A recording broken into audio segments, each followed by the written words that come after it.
क्या वाकई में अमिताभ बच्चन अपनी किसी एक्ट्रेस को मरवाना चाहते थे? वो कौन सा पाकिस्तानी क्रिकेटर था जिसकी शादी इंडियन हॉट एक्ट्रेस से होने वाली थी? क्या वजह थी कि एक खूबसूरत और बोल्ड लड़की को सच्चा प्यार नहीं मिला? बॉलीवुड की हिस्ट्री में मिस्ट्री की कमी नहीं है। बहुत सारे सफलतम कलाकार ऐसे हैं जिनकी लाइफस्टाइल से लेकर उनकी लाइफ का दी एंड तक काफी मिस्टीरियस रहा है। ऐसी ही एक अदाकारा थी परवीन बॉबी, जिनकी जिंदगी का अंत देखकर लोगों के मुंह से केवल यही बात निकली कि भगवान ऐसी मौत किसी को भी ना दे। आज हम परवीन बॉबी की जिंदगी के कुछ अनछुए पहलू लेकर आए हैं। इस वीडियो को पूरा देखने के बाद आपके मुंह से भी यही बात जरूर निकलेगी कि भगवान ऐसी जिंदगी किसी को ना दे। वो बहुत ही खूबसूरत थी, मॉडर्न और स्टाइलिश, इतनी कि उसके फिल्म इंडस्ट्री में आने के बाद हीरोइनों को ट्रेडिशनल लुक से अलग हटकर ओपन माइंडेड और मॉडर्न लुक में देखा जाने लगा। इनका पूरा नाम परवीन वली मोहम्मद अली खान था। 4 अप्रैल 1949 को गुजरात के जूनागढ़ में पैदा हुई परवीन अपने माता पिता की इकलौती संतान थी। परवीन को अपनी बेटी के रूप में गोद में देखने के लिए माता पिता को शादी के बाद लगभग 14 साल का इंतजार करना पड़ा। जब परवीन 10 साल की थी, उसी समय उनके पिता इस दुनिया को छोड़कर चले गए। अहमदाबाद के माउंट कार्मेल स्कूल में परवीन की स्टार्टिंग एजुकेशन हुई। अहमदाबाद की जेवियर्स कॉलेज से ही इन्होंने इंग्लिश ऑनर्स की स्टडी भी की। स्टडी के साथ साथ परवीन मॉडलिंग में भी ट्राई कर रही थी। एक बार जब परवीन बॉबी मिनी स्कर्ट के वेस्टर्न आउटफिट में सिगरेट के कश लगा रही थी, तभी फिल्म निर्माता और निर्देशक BRS इसारा की नजर उन पर पड़ी। उन्होंने परवीन को अपनी अपकमिंग फिल्म चरित्र में फीमेल लीड रोल के लिए कास्ट कर लिया। इस फिल्म में उनके अपोजिट काम कर रहे थे अपने जमाने के क्रिकेटर रहे सलीम दुर्रानी। इसे परवीन की किस्मत कहें या खूबसूरती का जलवा, फिल्म चरित्र के फ्लॉप होने के बाद भी सलीम दुर्रानी तो वहीं रहे, लेकिन परवीन बॉबी सफलता के नए नए पायदान पर चढ़ती चली गई। साल 1974 में जब वो अमिताभ बच्चन के अपोजिट मजबूर फिल्म में दिखाई दी, तो उनके करियर को जबरदस्त बूस्ट मिला। ये वो दौर था जब उस वक्त की बॉलीवुड हसीनाएं अमिताभ बच्चन के साथ काम करने की हसरतें पाला करती थी। उस समय परवीन बॉबी को अमिताभ बच्चन के साथ लगातार फिल्में न केवल मिल रही थी, बल्कि वो फिल्में हिट भी हो रही थी।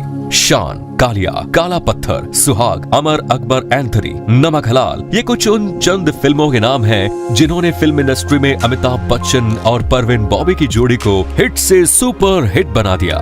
लोग तो इन दोनों के बीच अफेयर की भी चर्चा करने लगे। परवीन बॉबी का पहला प्यार एक पाकिस्तानी पायलट था जो पाकिस्तान इंटरनेशनल एयरलाइंस में काम करता था। उसका नाम जमील था और वो परवीन का रिश्तेदार भी था। दरअसल उस समय परवीन बॉबी कॉलेज में पढ़ रही थी। उन्हें जमील से प्यार हुआ और बात दोनों की शादी तक पहुंची। इन दोनों की सगाई भी हो गई थी, लेकिन साल 1971 में जब भारत पाकिस्तान का युद्ध हुआ, तब उस दौर में परवीन की मां ने इस शादी पर एतराज कर दिया और इनकी शादी यहीं टूट गई। इसके बाद परवीन की लव लाइफ में एंट्री हुई बॉलीवुड के विलेन डैनी डेंगजोंगपा की। ये दोनों लव बर्ड्स एक दूसरे के साथ बिना शादी किए हुए 4 साल तक लिव इन रिलेशनशिप में रहे। ये 70 का दशक था। एक बार डैनी ने परवीन के घर में रखा हुआ शंख बजा दिया। शंख की आवाज सुनकर परवीन बुरी तरह से डर गई और उन्होंने कुछ ऐसा रिएक्ट किया जिसे देखकर डैनी के भी होश उड़ गए। वो समझ गए कि परवीन के ब्रेन और एटीट्यूड में कुछ तो गड़बड़ है। खबरों की माने तो इसके बाद डैनी ने परवीन से दूरियां ही बनाना शुरू कर दिया और 4 साल का ये रिलेशन आपसी सहमति से टूट गया। हालांकि इस ब्रेकअप के बाद भी परवीन डैनी के घर जाया करती थी, उनके बेडरूम में VCR देखा करती थी। इसके बाद परवीन के एक फिल्म बुलेट सिनेमा घरों में आई, जिसमें उनके अपोजिट कबीर बेदी ने काम किया। एक साथ काम करने के कारण परवीन और कबीर के बीच भी एक अट्रैक्शन पैदा हुआ। ये अट्रैक्शन प्यार की सीमाओं को पार करके दोनों को एक होने पर मजबूर कर गया। कबीर के प्यार में परवीन ने अपने करियर को दांव पर लगा दिया। वो कबीर बेदी के साथ यूरोप चली गई, लेकिन यूरोप में वो कबीर बेदी के साथ मनचाहा वक्त नहीं बिता सकती थी, क्योंकि कबीर बेदी अपने काम में बहुत ज्यादा व्यस्त रहा करते थे। परवीन को ये फील हुआ कि कबीर उनको इग्नोर कर रहे हैं। इसके बाद दोनों के रिश्तों में दरार आनी शुरू हुई और फाइनली परवीन कबीर को छोड़कर भारत आ गई।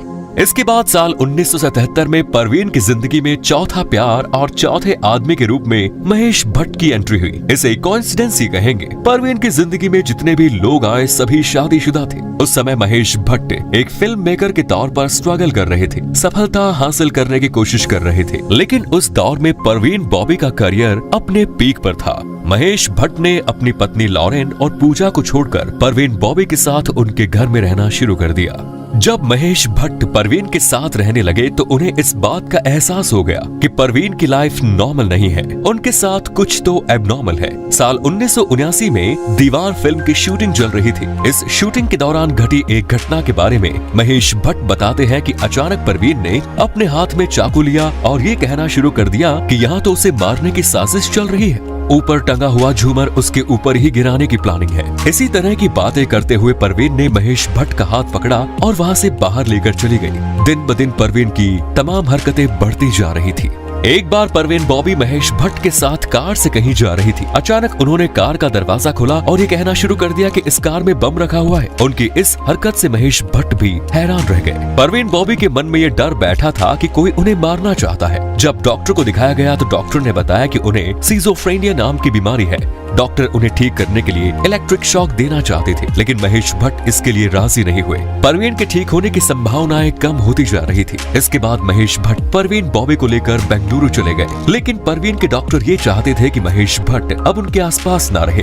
डॉक्टर की सलाह पर महेश भट्ट परवीन को उनके घर पर छोड़कर वापस अपनी पत्नी और बच्चे के पास चले गए। एक रात परवीन ने महेश भट्ट के सामने ये ऑप्शन रख दिया कि वो परवीन के डॉक्टर को चुने या फिर उनको। महेश भट्ट की परवीन को बेहतर चाहते थे, इसलिए उन्होंने डिसाइड किया कि अब इस रिश्ते को यही खत्म हो जाना चाहिए। उन्होंने आधी रात को परवीन का घर छोड़ दिया, लेकिन परवीन महेश भट्ट को रोकने के लिए आधे अधूरे कपड़ों में ही सड़कों पर दौड़ती हुई घर से बाहर आ गई, लेकिन महेश भट्ट नहीं रुके। परवीन की जिंदगी में ये अकेलेपन का चौथा हमला था। इसके बाद परवीन ने अपने इलाज के लिए विदेश यात्राएं भी की। इसी सिलसिले में साल 1984 में वो अमेरिका के कैनेडी एयरपोर्ट पर उतरी, लेकिन एयरपोर्ट के कर्मचारी उन्हें पहचान नहीं पाए और उनकी हरकतों की वजह से उनको बेड़ियों में जकड़कर बंद कर दिया गया। ये बात जब इंडियन एम्बेसी तक पहुंची तो इंडियन एम्बेसी ने हस्तक्षेप किया। इसके बाद वो बेड़ियों से छूट पाए। इसके बाद परवीन बॉबी जब भारत आई तो उन्होंने सुपरस्टार अमिताभ बच्चन पर गंभीर आरोप लगाए। उनका कहना था कि अमिताभ बच्चन एक अंतर्राष्ट्रीय गैंगस्टर हैं। उन्होंने उनकी जान लेने की कोशिश की। उनके गुंडों द्वारा उन्हें अमेरिका में किडनैप कर लिया गया और एक आइसलैंड पर रखा गया।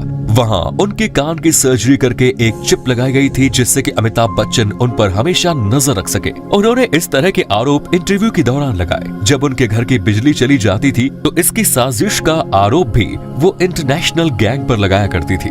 इतना ही नहीं, खुद को मारने के लिए उन्होंने साजिश रचने का आरोप बिल क्लिंटन, अल गोर, प्रिंस चार्ल्स, रॉबर्ट रेडफोर्ड जैसी वर्ल्ड फेमस हस्तियों पर भी लगाया। ये तमाम आरोप बिना किसी सबूत के लगाए गए थे। इसके बाद लोगों के मन में परवीन बॉबी को लेकर सिर्फ सिंपैथी रह गई थी, जिसे वो मन में तो कह सकते थे, लेकिन कोई भी परवीन से मिलना नहीं चाहता था। पड़ोसियों ने देखा कि परवीन बॉबी के दरवाजे पर 3 दिन के दूध के पैकेट और अखबार पड़े हैं। जब उन्होंने पुलिस को फोन किया तो पुलिस आई। दरवाजा तोड़कर अंदर गई तो परवीन बॉबी इस दुनिया को छोड़कर जा चुकी थी। पोस्टमार्टम में परवीन डायबिटिक भी निकली। इसकी वजह से उनके पैरों में गैंग्रीन हो गया था। परवीन जब जिंदा थी तो उनके किसी भी परिवार वाले का अता पता नहीं था। उनके मरने के बाद संपत्ति के कई दावेदार आ गए। संपत्ति के विवाद पर कोर्ट ने जो फैसला दिया उसके अकॉर्डिंग जुहू में 4 बेडरूम वाला फ्लैट, जूनागढ़ की हवेली, जेवर और बैंक में रखे 20 लाख रुपए के फिक्स डिपॉजिट जैसी कुल संपत्ति का 80% हिस्सा महिलाओं की भलाई के लिए ट्रस्ट बनाने में खर्च किया जाएगा। इस ट्रस्ट को चलाने की जिम्मेदारी परवीन के 80 वर्षीय चाचा मुराद खान को दी गई। परिवार वालों को कुछ नहीं मिला। कहते हैं कि परवीन ने अंतिम समय में ईसाई धर्म अपना लिया था और उनकी अंतिम इच्छा थी कि उनका क्रियाकर्म ईसाई मान्यताओं के अनुसार हो, लेकिन उनके परिवार वालों ने मुस्लिम रीति रिवाज के अनुसार परवीन को उनकी मां की कब्र के बगल में ही दफना दिया। तो दोस्तों, ये थी परवीन बॉबी की पूरी कहानी। उम्मीद करते हैं कि आप कुछ नया जानने को मिला होगा। इस वीडियो पर आपकी क्या राय है कमेंट्स में जरूर बताइए। मिलते हैं नेक्स्ट वीडियो में। जय हिंद, जय भारत, वंदे।